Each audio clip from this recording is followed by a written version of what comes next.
जय हिंद सभी फौजी पेंशनर बंधु।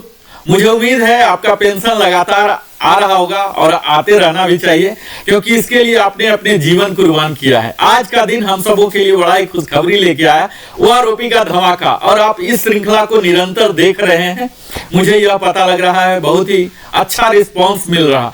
आज ओआरओपी 3 के धमाका में ही मैं एक नया लेके आया हूं, जो सर्कुलर आप सबों ने अभी तक जान चुका होगा कि 555 ओआरओपी 1 लेके आया था, 666 ओआरओपी 2 लेके आया था और ओआरओपी 3 लेकर आया 677 नाम का, जो कि लागू हुआ है 6 सितंबर को। बड़ा ही जल्दी ये सब हो रहे हैं। तो आइए हम सबसे पहले आपको सर्कुलर के बारे में ही थोड़ा सा दिखा दें कि आखिर ये सर्कुलर होता क्या है, किस लिए होता है। तो यह आप जान लीजिए, यह सर्कुलर जो है हमारे उन फाइनेंशियल अधिकारी के लिए, आप यहां देखेंगे कि यह सबसे पहले जो कॉपी किया गया है आरबीआई को किया गया है, यानी कि आरबीआई के अधीनस्थ जो भी ऑफिस है उनको गाइड कर सकें कि आगे की कार्रवाई क्या है। तो आगे की कार्रवाई सिंपल है, पेमेंट करना है उस बढ़े हुए दर पर। तो इस चीज के लिए जो फाइनल अथॉरिटी है यही सर्कुलर है 677। आप देख पा रहे होंगे 6 सितंबर को जारी किया गया, जिसके पहले एड्रेस ही है आरबीआई, दूसरा सारे सीएमडी हैं, पब्लिक सेक्टर बैंक जितने हैं, उसके बाद प्राइवेट सेक्टर है, उसके बाद यही कॉपी सीपीपीसी के लिए जाता है, जो कि अगर मैनुअल किसी को चेंजेस करने हैं तो वो चेंज करेंगे। यहां सीएमडी पब्लिक सेक्टर से उनके कारपोरेट सेंटर बैकएंड से सॉफ्टवेयर में चेंजेस करेंगे। ऑल मैनेजर सीपीपीसी से, सीपीपीसी के लिए जो बैकएंड से नहीं हो पाएगा कारपोरेट से, वो सीपीपीसी में मैनुअल करना पड़ेगा। इसके लिए ट्रिकल फीड जनरेट करना पड़ता, यह होगा। यही सर्कुलर जा रहे हैं एयर अटैची को भी, जो कि अलग अलग देशों में रहते हैं। यही सर्कुलर सारे सीडीए को भी जा रहे हैं, ताकि उनको पता लगे। आपको यह मालूम होगा कि सर्कुलर 677 के कारण जो भारत सरकार पर आर्थिक बोझ आ रही है, 6500 करोड़ का बोझ आ रहे हैं इसके बढ़ोतरी के कारण। अब यह अलग बात है, मैं अभी उस बात को नहीं करूंगा कि कितना बढ़ा नहीं बढ़ा, क्या विसंगतियां हैं, कितने लोग नाराज हैं, कितने लोग खुश हैं। तत्काल मैं यह 677 की एक जस्ट झांकी आपको दिखा सकूं कि इसका मूल उद्देश्य क्या होता है। तो इसका मूल उद्देश्य है पेमेंट की कार्रवाई प्रारंभ करना, एरियर की कार्रवाई प्रारंभ करना। तो हम सब जान रहे हैं कि यह ओआरओपी 3 जो है लागू हुआ है 1 जुलाई 2024 से, यानी कि जुलाई महीना और अगस्त महीना 2 ही महीने हुए हैं। 99.99% सितंबर में बढ़ा हुआ पेंशन दर के द्वारा ही हमारा पेंशन होगा, यानी कि 2 ही महीने के एरियर आने की उम्मीद है। और जैसा हम सब जानते हैं, अभी तक हमारा डीए 50% है, जिसके 53% होने की कयास लगाई जा रही है। तो अगर 50% भी माना जाए तो मैं आगे के टेबल में आपको दिखाऊंगा कि कितना आपका मूल वृद्धि हुआ है आपके मूल पेंशन दर में। उदाहरण के तौर पर कह रहा हूं कि अगर 1000 रुपीज आपको बढ़ा हुआ दिख रहा पर मंथ, तो 2 महीने का हुआ और 50% डीए हुआ। यानी कि आप सिंपल फॉर्मूला रख लीजिए कि जो भी बढ़ा हुआ दर दिख रहा आपको, उसको 3 टाइम से मल्टीप्लाई कर दें। यह बड़ा ही सिंपल सा फॉर्मूला है। जो भी बढ़ा हुआ दर दिख रहा 3 से मल्टीप्लाई कर दें, वही आपके एडिशनल सितंबर माह में हो सकता है, बीच में भी हो सकता है कि सितंबर के पेंशन के साथ भी आएगा, जो कि आपको दिवाली दशहरा फेस्टिवल का है, इसमें मनाने में मदद करेगा। यहां आप देख पाएंगे कि यह सर्कुलर जो है 12 को एड्रेस किया गया है। इसमें सारी कुछ बातें वही हैं जो हमने ऑलरेडी कवर कर लिया है, और इसमें लगभग कुछ भी नया नहीं है एप्लीकेबिलिटी डेट के। इसके जो भी हैं ओआरओपी के कौन कौन से एप्लीकेबल हैं, कौन कौन से एप्लीकेबल नहीं हैं, डीएससी के लिए क्या होंगे, फैमिली पेंशन के लिए क्या होंगे, ये तमाम बातें यही सब हैं। इनके क्या मेथोडोलॉजी रहे हैं, डिसेबिलिटी के लिए कौन से टेबल हैं, तो एक जिस्ट आउट किया गया है, जो कि हम अपने अगले वीडियो में इसी श्रृंखला में, ओआरओपी का धमाका श्रृंखला में, इन सारे टेबल को, जो मुख्य टेबल हैं, आउट ऑफ 121 कोशिश करूंगा अधिकतम टेबल को एनालिसिस करके आप सबों के लिए बताऊं।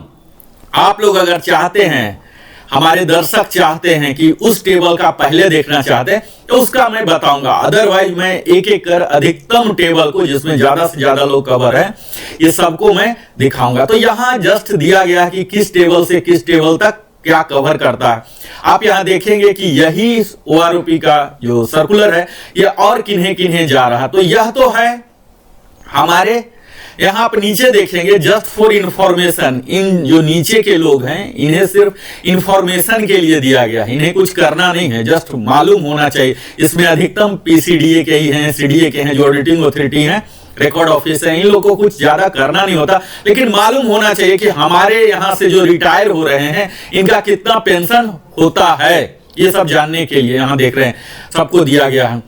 मुख्यतः यह जो आदेश है यह आदेश लागू हो रहा है इन सभी बॉडी पर जो कि करने वाले हैं फॉर एक्शन। ये 12 एड्रेसी जो हैं एक्शन, मुख्यतः इसमें अब चूंकि स्पर्श ही हो गया है, खुद ही है, उसके लिए लागू हो जाएंगे। और CMD PSB के जो हैं इनके लिए है, तो अब स्पर्श को भी आदेश जा चुका जो कि PCDA के इंटरनल बॉडी ही है, वो भी इस पर काम करना शुरू कर दिए हैं। अब मैं आता हूं इससे आगे, जो इसके पीछे वाला लेटर था आप देखे होंगे, DSW का लेटर, जिसके आधार पर ही जो कि MOD का एक ऑथोरिटी था, उसी ऑथोरिटी वाले लेटर में जो कि 4 सितंबर को जारी, जस्ट 2 दिन पहले जारी किया गया था। यह आप देख लीजिए अंतर सर्कुलर में कई लोग इस गवर्नमेंट ऑफ इंडिया का MOD के लेटर को ही लेके बैंक में पहुंच जाते हैं कि मेरा ऐसा हो जाना चाहिए। यहां एक बारीकी सी चीज को देखना है कि ये देखिए 2 किसका है, chief of the defence staff, chief of the army staff, chief of the navy staff, chief of the air staff, यानी कि ये MOD का जो लेटर है इंटरनल लेटर है, इसमें कोई एक्सटर्नल बॉडी नहीं है, कोई भी पेमेंट इसके आधार पर नहीं किया जा सकता। ये उन्हें दिखाया जा रहा, बताया जा रहा है, एक आदेश MOD ने जारी कर दिया जो कि यह टेबल या यह लेटर को, पेंशन पॉलिसी लेटर, उन सबों के ही रिप्रेजेंटेटिव के द्वारा, इन लोग के ही वेटिंग के बाद ही ये बना है। अब ये अमली जामा इसे दे दिया गया, एक ऑथोरिटेटिव रूप दे दिया गया, यह पेंशन पॉलिसी है, लेकिन पेमेंट के लिए ये ऑथोरिटी नहीं है। ये अंतर मैं मूल यहां बताना चाह रहा हूं। यह पेंशन पेइंग ऑथोरिटी नहीं है, पेंशन टेबल के लिए जो कि PCDA जिस पर काम करती है उसके लिए ऑथोरिटी है, इंटरनल बॉडी के लिए। और बैंक के लिए जहां पेमेंट की बात आती है तो उसके लिए सर्कुलर है। यानी कि हम लोग को अगर क्लेम करना है वास्तविक कि हमारा इतना बढ़ जाना चाहिए, इतना नहीं बढ़ा, तो हमारे लिए लैंडमार्क यही 677 होना चाहिए सर्कुलर। इसी सर्कुलर के एनक्लोजर में ये लगे हुए हैं, यानी कि इसके जो सारे तमाम टेबल आप देखेंगे ये सब उसी सर्कुलर का हिस्सा अब बन गया है। ठीक है, तो अब मैं आता हूं अगले अपने मुख्य हिस्सा में। आज का वीडियो मैं मुख्यतः डेडिकेट करना चाहूंगा उन सभी मित्रों को जो कि 2016 1 जनवरी 2016 के बाद जो सेवानिवृत्त हुए हैं, यानी कि 7 CPC के आने के बाद। हम सब जान रहे हैं कि हर पे कमीशन कुछ ना कुछ अच्छाई लाता है, परेशानी लाता है। तो जो परेशानी ला रहा है, आप देखे होंगे कि 2006 से 1 जनवरी 2006 से 6 CPC आया। इससे पीछे के लोगों को MSCP का लाभ नहीं मिलता था, उन्हें लाभ मिलने लगा सिर्फ 1 जनवरी 2006 के बाद। इसी प्रकार कुछ विसंगतियां हुई 2016 के बाद भी, 7 CPC के दौरान भी। 1 जनवरी 2016 के बाद क्या हुआ, वे लोग जो कि X ग्रुप में थे जिनका कि 6200 रखा गया अलाउंसेस, उन्हें अलग टेबल बनाया गया और उसी टेबल का नाम है टेबल नंबर 8, जो कि पिछले OROP 2 से टेबल नंबर 8 इंट्रोड्यूस किया गया। यह एक प्रकार की विसंगतियां हैं। जब OROP है तो टेबल नंबर 8 नाम का चीज एग्जिस्ट ही नहीं होना चाहिए था। इस टेबल नंबर 8 को वहीं मर्ज हो जाना चाहिए था टेबल नंबर 7। खैर, ये बाद की बात है, इस पर हम बाद में बात करेंगे कि क्या विसंगतियां हैं, क्या समाधान है, क्या हमारे पास लीगल रिकोर्सेस हैं, क्या हमें करना है। तत्काल मैं एक जस्ट रिकैप करके दिखाऊंगा और मूलतः इस वीडियो को मैं केंद्रित रखना चाहूंगा टेबल नंबर 8 पर, जहां की पूरे रैंक वाइज मैं यह दिखाने का प्रयास करूंगा कि OROP 2 में उन्हें क्या मिल रहा था, OROP 3 में क्या मिलेगा और मुख्य अंतर क्या है, कहां निगेटिव है, कहां कोई एनोमली है। इस पर मैं अपना वीडियो केंद्रित रखना चाहूंगा। इससे पहले जस्ट 2 मिनट में क्विक रिकैप कर लूं। मैं हर वीडियो में बताते रहा हूं OROP के बारे में, माइलस्टोन के बारे में, इसके सैरियल बेनिफिट्स के बारे में। अभी तक जो नहीं देख पाए होंगे ये समझ पाएंगे कि कैसे यह काम करता है। यहां हमने पूरे सर्कुलर के बारे में आपको बताया, जो ये है OROP 3 का OROP 3 में हमने देखा कि क्या क्या माइलस्टोन किया, आपको मैंने दिखाया भी, सारे लेटर भी दिखाया, सर्कुलर भी पास हो गया। चार्जिंग अब एरियर पेमेंट होगा, इसके बारे में भी हमने बात कर लिया। हर 5 साल पर आता है, ये सब हमने बात कर लिया। ये कहां कहां लागू होगा ये भी हमने सर्कुलर को दिखा लिया, राइट।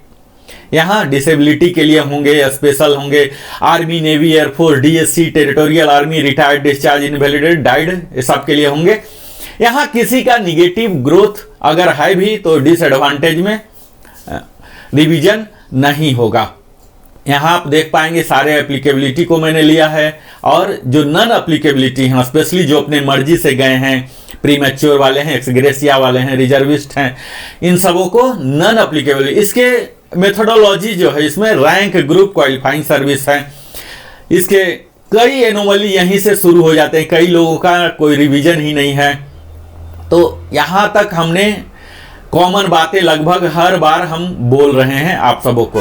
अगर आपने अभी तक हमारे चैनल को सब्सक्राइब नहीं किया तो अवश्य ही सब्सक्राइब कर लें, जिससे कि हमारा भी मनोबल बढ़ता है और भी बेहतर वीडियो बनाने का, और हमें उत्साह जगता है। तो आप अवश्य ही सब्सक्राइब कर लें, लाइक करें, कमेंट करें, अपने सगे संबंधियों के साथ साझा भी करें, और पुश कर दें बेल आइकन को, ताकि हमारे द्वारा बनाई हुई सारी वीडियो का नोटिफिकेशन आपको मिले और आप देख सकें। अभी तक हमने टेबल 7 का खूब विस्तार में बात कर चुका है। अगर आपने नहीं देखा होगा तो आप वहां जाके देख ले, जहां की सिपाही, इक्विवेलेंट, हर रैंक को हमने डिटेल्ड में लिया, कहां निगेटिव ग्रोथ है, कहां पॉजिटिव ग्रोथ है। यहां देखिए ऑनरी नायक के लिए है, यहां नायक एंड इक्विवेलेंट के लिए है, यहां ऑनरी हवलदार के लिए है, यहां हवलदार एंड इक्विवेलेंट के लिए, जिसे बैकबोन माना जाता है। यहां आप देख पा रहे होंगे कि एक्स ग्रुप का कितना निगेटिव ग्रोथ है। हालांकि वाई ग्रुप में यहां देखा जा रहा है कि कहीं निगेटिव ग्रोथ नहीं है, कुछ न कुछ उन्हें दिया गया है। यह एक कॉमन सी बात उभर रही है। और 20 और उससे ऊपर वाले को निगेटिव ग्रोथ नहीं है। यहां पर बहुत ही अच्छा सिंबल दिख रहा। ऑनरी सूबेदार के, ऑनरी नायब सूबेदार के साथ भी यही चीज हुआ है जो नायब सूबेदार के साथ हुआ है। यहां सबसे अलग चीज आपको जो दिखेगा, यह नायब सूबेदार के साथ भी आप देख लीजिए, सब निगेटिव ग्रोथ ही है। यहां भी 20 के बाद जाके पॉजिटिव ग्रोथ होना शुरू हुआ। सूबेदार के साथ आप देख लीजिए, बिल्कुल ही अद्भुत हुआ है, यहाँ पूरा निगेटिव ग्रोथ है। हालांकि वाई ग्रुप में यह चीज यूनिकनेस दिखा है कि कहीं निगेटिव नहीं है, कुछ न कुछ इनको जरूर मिला है। एक्स ग्रुप में आप देख लीजिए, जो वारंट ऑफिसर और सूबेदार से जो रिटायर हुए हैं, निगेटिव चल रहा। यहाँ थोड़ी सी बढ़ोतरी हुई है।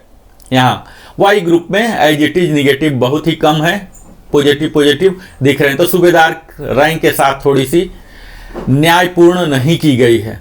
यहाँ सूबेदार मेजर देख रहे होंगे, सूबेदार मेजर में भी यहाँ इनको निगेटिव ग्रोथ दिख रहा और फिर बाद में पॉजिटिव ग्रोथ हुआ है। यहाँ आप देख लीजिए कि हम इनके जो ऑनरी रैंक हैं, ऑनरी रैंक में भी शुरू में तो निगेटिव ही है, जो कि कोई होते नहीं इस लेंथ में। जहां से रिटायर होना शुरू करते हैं, यहां से थोड़ी सी बढ़ोतरी इनको मिली है, और अंतिम में जो 33 एंड एबव, 32 एंड एबव, इनको तो काफी अच्छा इजाफा मिला है। यहां आप देख पाएंगे।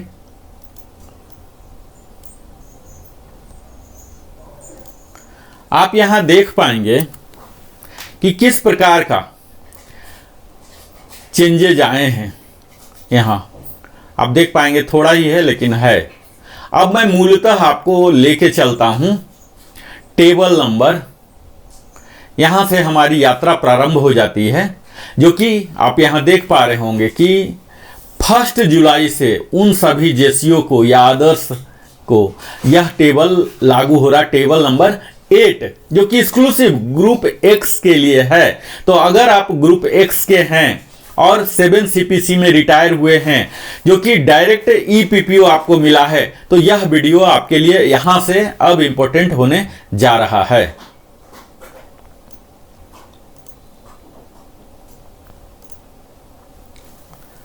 यहां देख लीजिए कि जो 7 CPC में रिटायर होने वाले जो सिपाही एंड इक्विवेलेंट हैं 6 महीने से हैं, तो इनका 1300 डिफरेंस आया है। काफी अच्छा, यहां पूरा टेबल 8 में काफी अच्छा इजाफा है। यहां आप देख पाएंगे इस टेबल, पहला टेबल जो 10 साल से कम वाले हैं जो मेडिकल बोर्ड आउट होते हैं, इसी कैटेगरी में ये लोग रहेंगे। यहां बड़े ही कम ही होते हैं, इसलिए मैं ज्यादा ये नहीं दे रहा हूं ध्यान। आप यहां देखें कि किस प्रकार थोड़ी सी बढ़ोतरी हो रही है। लेकिन यहीं आप जब क्वालिफाइंग सर्विस ज़्यादा बढ़ रहे हैं, जो सिपाही रैंक का यूजुअली नेवी में 15 ईयर्स में जाते हैं 225 हो रहे हैं, और उसके बाद एक बढ़ोतरी अच्छा खासा है 20 ईयर्स पर जो सिपाही रैंक में ही है। हालांकि ऐसा बहुत ही कम होगा, फिर भी 20 ईयर्स में 1050 का बढ़ावा हो रहा। और 20 के ऊपर वाला जो कि बिल्कुल नगण्य ही मात्रा में होंगे ऐसा, तो 2009 का डिफरेंस हो रहे हैं।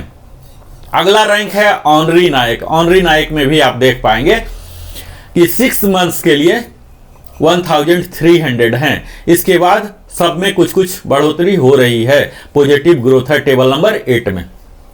इसके बाद आप पिछले टेबल की तरह ही देखेंगे, कहीं निगेटिव है कहीं पॉजिटिव है।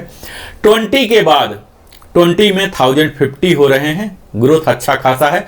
आप अगर इस ब्रैकेट में फॉल हो रहे हैं तो मुझे आपसे आग्रह यही है कि आप इस टेबल का स्नैपशॉट ले लें, ताकि आप खूब आराम से अपने क्वालिफाइंग सर्विस में क्या रेट आ रहा है यह देख लें। क्वालिफाइंग सर्विस हर वीडियो में मैं बताता हूं कि यहाँ राउंडिंग ऑफ किया गया है 6-6 महीने के स्लॉट में, लेकिन कोई जरूरी नहीं होता कि 6-6 महीने में ही आप आएंगे।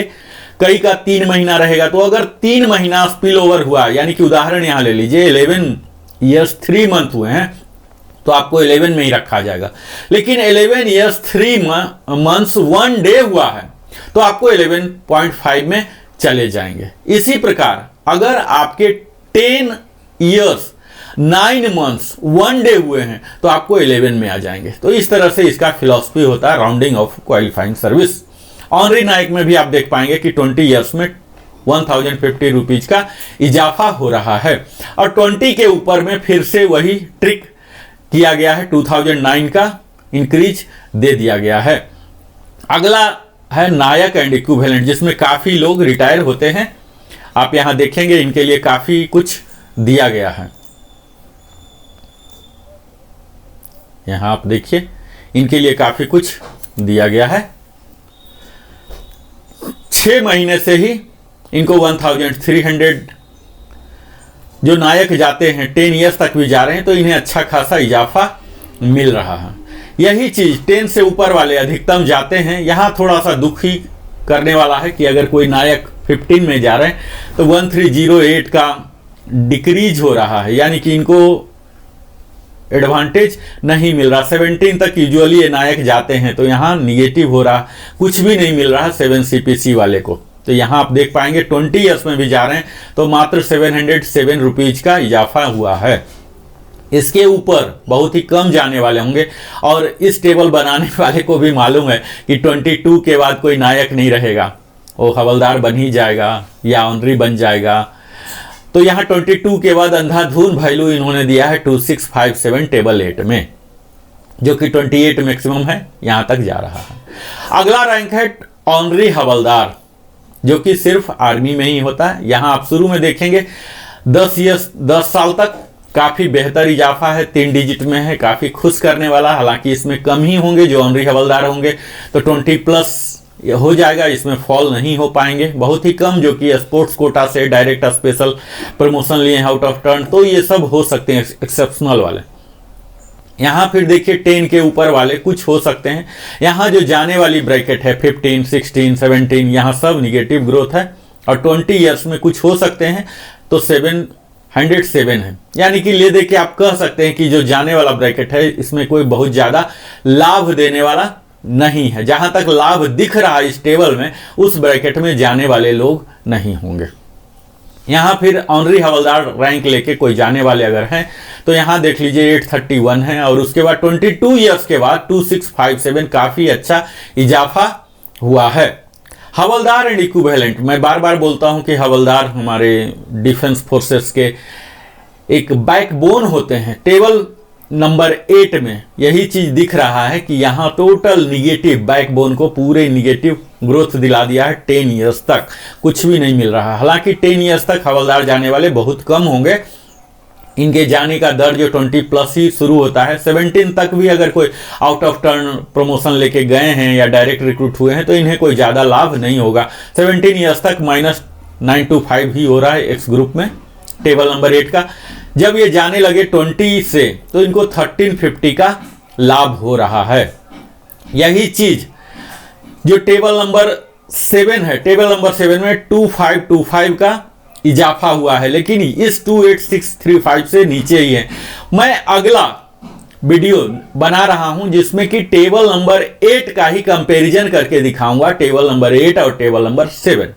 यहां आप देख लीजिए मित्रों कि विसंगतियां का मुख्य कारण यहां ओआरओपी में यह भी हो रहा। आप यहां देखिए कि 20 ईयर्स में है ये 20 ईयर्स के कई सार्जेंट ऐसे हो सकते हैं जो सार्जेंट उन्होंने 10 ईयर्स में बन गया, 11 में बने, 12 में बने, 13 में बने, 15 में बने। जस्ट एग्जांपल के लिए बोल रहा हूं। कुछ लोग सार्जेंट 5 ही साल रहे, कुछ 2 साल रहे और कुछ 1 ही साल रहे। ऐसा भी केस हो सकता है। अब यहां देख लीजिए कि उन सब का पेंशन यही होगा, जबकि उनका जो सैलरी था या जो मूल पीपीओ जो पहली बार उनको रिटायरमेंट के टाइम जारी किया गया पीपीओ, उसमें इससे इस वैल्यू से बहुत ज्यादा ऑलरेडी होगा। तो यहां जो डिफरेंस मैं दिखा रहा हूं ये हर लोगों के लिए वास्तविक डिफरेंस नहीं है। ये डिफरेंस आपको आंख बंद करके नहीं कर लेना है। आपको अपना जो प्रेजेंट बेसिक है, जो पेंशन स्लिप में आप देख सकते हैं, अपने प्रीवियस पीपीओ में दे सकते हैं, वहां से कृपया करके आप वेरीफाई करें कि आपका प्रेजेंट बेसिक कितना है।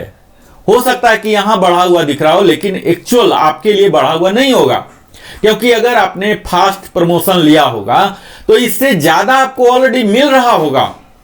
यही यहां ओआरओपी के विसंगतियां का मूल कारण होता है। जैसे आप यहां समझें, अगला रैंक आपको दिखाता हूं सूबेदार का, सूबेदार नायब सूबेदार का आप देख लीजिए।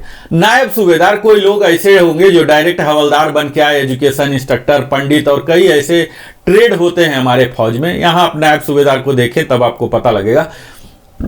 यहाँ 10 ईयर तक टोटल माइनस ग्रोथ है, ठीक है, इस पर बात नहीं कर रहा हूं। 17.5 तक माइनस है या जीरो है, बात नहीं कर रहा हूं। 20 तक भी जीरो है, इस पर बात नहीं कर रहा हूं।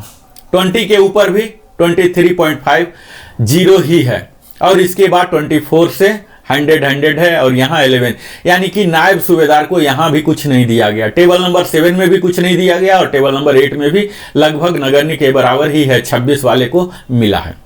अब यहाँ यह देख लीजिए कि नायब सूबेदार कोई 26 साल का अगर रिटायर हुए हैं तो ये हो सकता है कुछ लोग ऐसे सैंपल होंगे जो कि नायब सूबेदार सिर्फ 2 ही साल के लिए बने थे या लास्ट 6 मंथ में बने थे, नायब सूबेदार से रिटायर हुए हैं सिर्फ। और कुछ ऐसे हो सकते हैं जो कि पिछले 10 साल से ही नायब सूबेदार पद पर ही होंगे। तो यहां मूल कारण यह भी हो जाते हैं विसंगति आने का कि यहां वो जो लास्ट रैंक हेल्ड है इसका कंसिडरेशन नहीं किया गया है।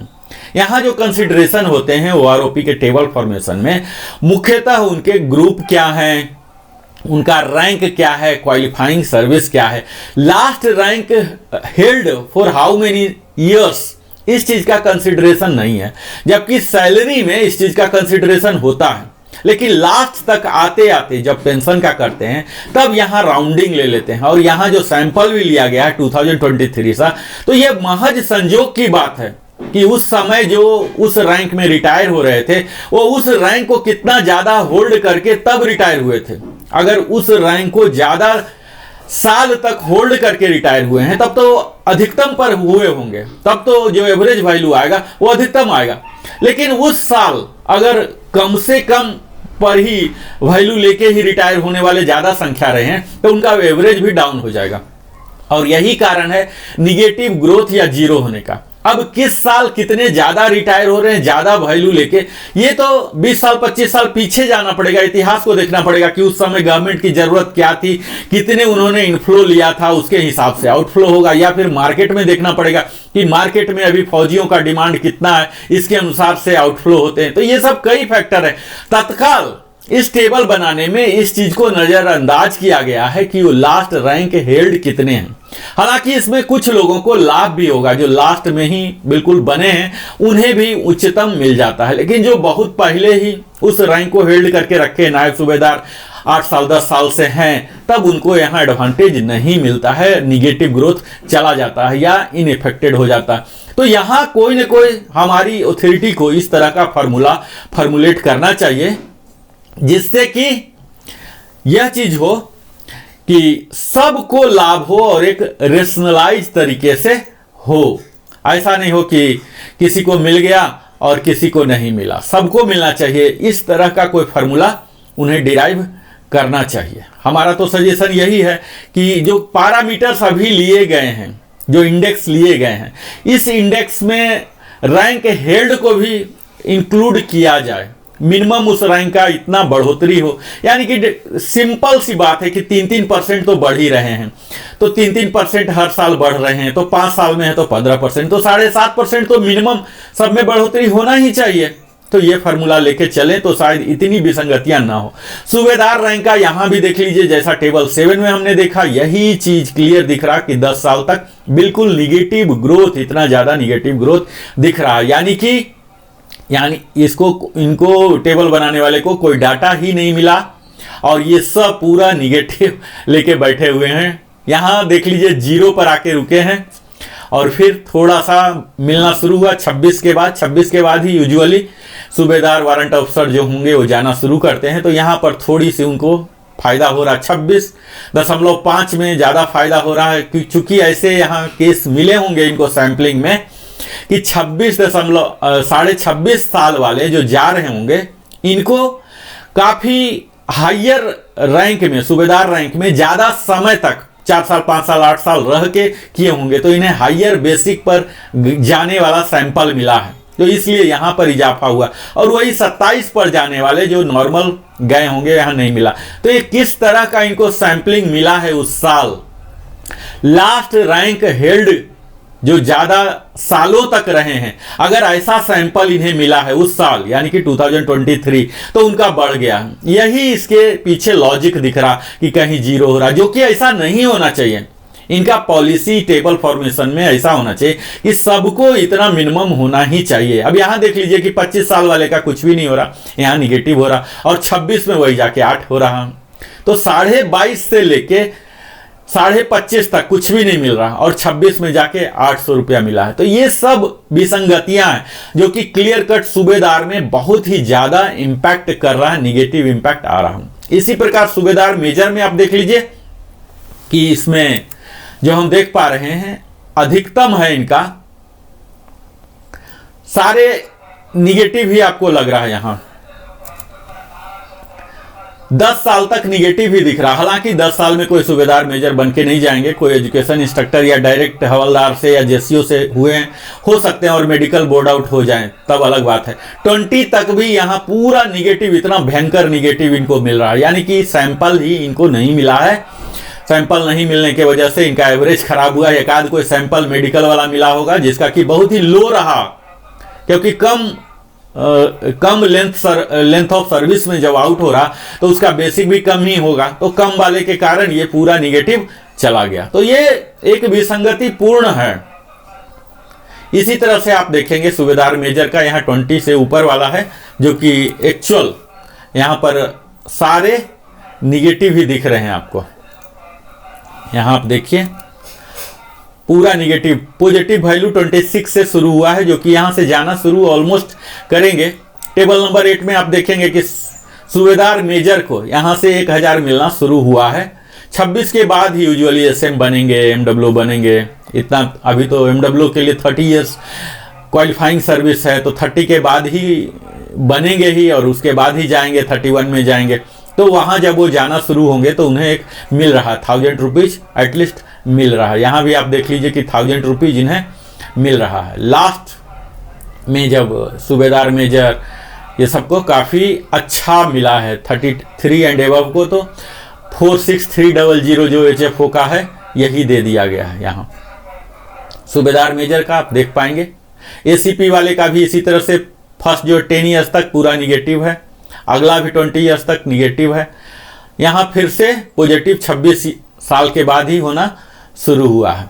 सेम जो सूबेदार मेजर का है वही ACP 1 में भी है। तो इस प्रकार का यहाँ आप देख पाएंगे ये सारे टेबल। अब आपने इसमें जिनको भी टेबल नंबर 8 में कोई डाउट है, कुछ पूछना है, कुछ बताना है, तो वो हमारे कमेंट सेक्शन का यूज करें। अगर आपको कोई अपने क्वालिफाइंग सर्विस का डाउट है तो आप पूछ सकते हैं। और एरियर की बात जहां हम बार बार ही बोल रहे हैं कि एरियर आपको सितंबर महीना में आ जाएगा। जो भी यहां बढ़ा हुआ दिख रहा है उसको 3 टाइम्स आप कर दीजिए, यही आपका बढ़ा हुआ एरियर आएगा। आप हमारे साथ निरंतर बने रहते हैं। आप जिस कैटेगरी में फॉल हो रहे हैं इस टेबल को आप ये कर लीजिए। यहां पर आप स्नैपशॉट ले सकते हैं।